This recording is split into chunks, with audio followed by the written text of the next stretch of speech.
My name is Nadia, and today I wanted to do a roundup of books that I read in December.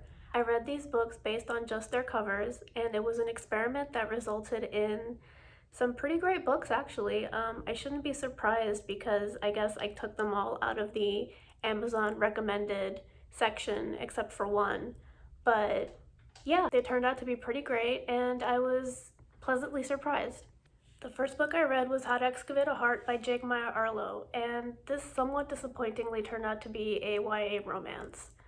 It's set in Washington, D.C. We have our main girl, Shawnee, who's driving down there with her mom for her 1 month internship when they almost hit a girl with their car.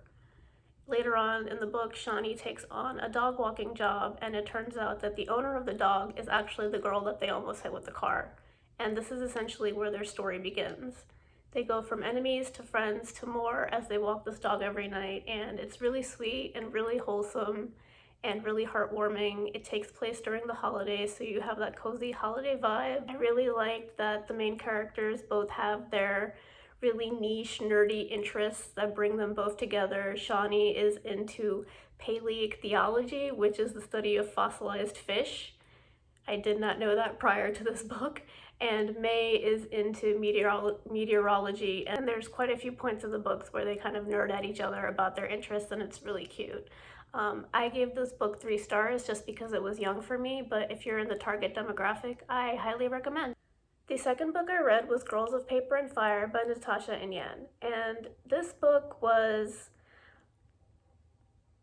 okay.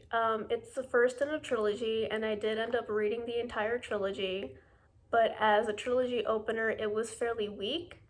It does have interesting elements, though. For instance, the story takes place in a kingdom that is broken up into 3 castes. At the top, you have moon caste, in the middle, you have steel caste, and at the bottom and the lowest caste, you have paper caste. So, moon castes are walking, talking animals known as demons. Steel castes are humans that have some animal characteristics, so a person with deer antlers or lizard scales or bird legs. And paper castes are just your regular everyday humans. They're the lowest of the low in this society. So we have our main girl, Lay, who is paper cased, and she works in her father's herb shop in the countryside. But she's not like other girls because she has golden eyes. And these golden eyes catch the eye of the palace guards who come to take her away to be a king's consort. So she's ripped away from her home, taken to the palace, and while she's at the palace, she falls in love. Not with the king.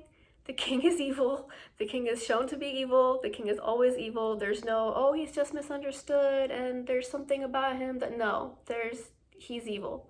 It's not with the king. That was refreshing. Thank goodness for that. So she falls in love, and this love is what propels the story forwards into their adventures beyond. As far as YA trilogies go, I felt this opener was pretty typical. The love story was insta-love, and it's supposed to be the heart of the story. It's supposed to drive everything forward, so it didn't really feel like this big, significant earth-moving love that it was supposed to be. In the second book, you actually have a side romance that reads as way more romantic and fleshed out than the main romance felt, and I felt that that was pretty disappointing. There is discussion of SA and SA trauma throughout the entire series, so trigger warning for that. Overall, like I said, I gave the trilogy 3 stars, and I felt that it was pretty okay. If you're a fan of YA trilogies, I would give this a go.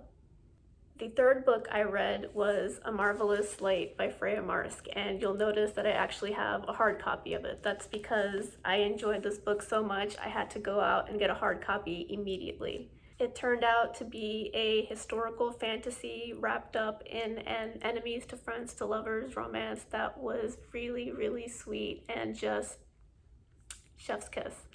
The magic system was interesting, the central mystery was interesting, the characters were interesting, the world was interesting, everything in this book was just wonderful. So what's it about? We open on this character, Reggie, who's on the run from some thugs who want to get a hold of him because they think he knows where a certain magical object is. They finally catch up to him and try to get the location of the magical object out of him, but he can't actually tell them where it is because he's under a spell. Cut to a few days later, we have Robin Blythe, who's replacing Reggie as the assistant in the Office of Special Domestic Affairs and Complaints. Very vague name for an office that actually deals in magic.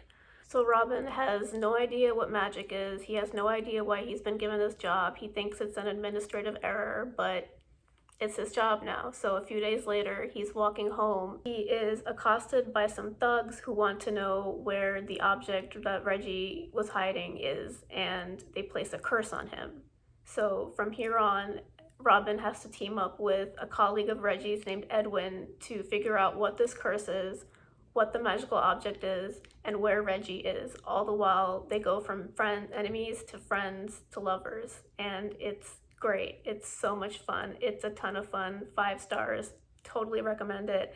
I would be into the sequel already if I didn't end up ordering the Illumicrate special edition of it just because it was so pretty. I recommend it totally. Loved it. Really great. The 4th book I read was A Magic Steeped in Poison by Judy Eileen, and this turned out to be the opener in a YA duology where the magic system is based in tea. We have our main girl Ning, whose mother has recently died due to being poisoned from tea, and her sister is suffering from the same poison. At the same time, you have scrolls going from city to city advertising the Emperor's competition for the next tea master. The winner of this competition will be able to ask for any favor they'd like. So Ning decides to take the scroll and take part in the competition so that she can ask for the Emperor's physicians to heal her sister. This book had a little of everything. It had intrigue, it had drama, it had romance. The magic system was interesting and beautiful to read. The brewing of the tea, the imbuing of the tea, the results of the tea, all of these were written in very beautiful prose that was really wonderful to read. I really liked this book, and I immediately bought the sequel to read, and I'm excited to find out what happens next, so I highly recommend. 5 stars. So that was my roundup of books I've read based on their covers, and I hope you enjoyed this video. This is my very first video, so if you're seeing this, that means I was successful in figuring out how to edit and how to upload. I'm excited to get this channel up and running, and hopefully I'll see you in the next video very soon. Bye!